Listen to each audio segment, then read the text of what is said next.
একাদশীর ব্রত অতি পবিত্র, আমাদের অনন্য প্রেম ভক্তি দান করতে পারে।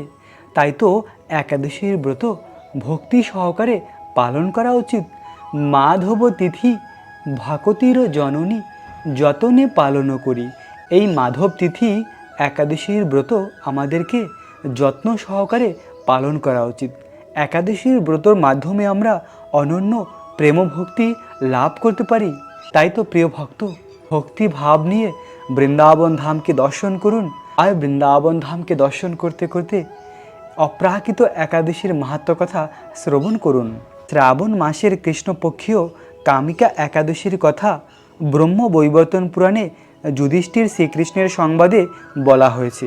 যুধিষ্ঠির মহারাজ ভগবান শ্রীকৃষ্ণকে বললেন, হে গোবিন্দ, হে বাসুদেব, শ্রাবণ মাসের কৃষ্ণপক্ষের একাদশীর নাম এবং মাহাত্ম্য সব বিস্তারে আমার কাছে বর্ণনা করুন।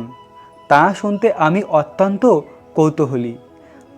উত্তরে ভক্তবৎসল ভগবান শ্রীকৃষ্ণ বললেন, হে রাজন, পূর্বে দেবর্ষি নারদ প্রজাপতি ব্রহ্মাকে এই প্রশ্ন করলে তিনি যে উত্তর প্রদান করেছিলেন, আমি এখন সেই কথাই বলছি।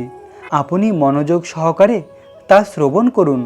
এক সময় ব্রহ্মার কাছে ভক্তশ্রেষ্ঠ নারদ জিজ্ঞাসা করলেন, হে ভগবান, শ্রাবণ মাসের কৃষ্ণপক্ষীয় একাদশী কি নাম?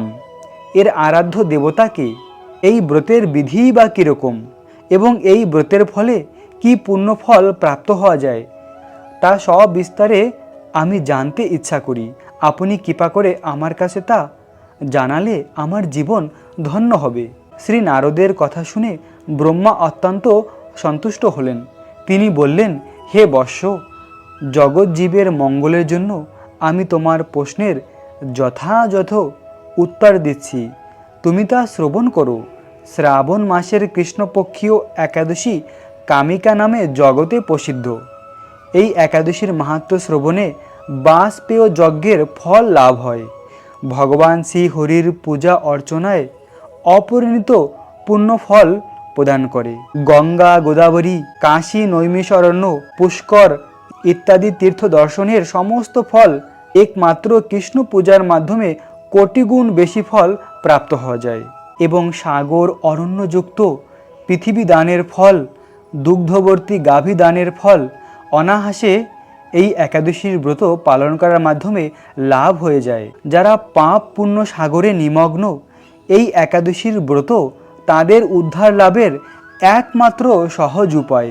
এরকম পবিত্র পাপ না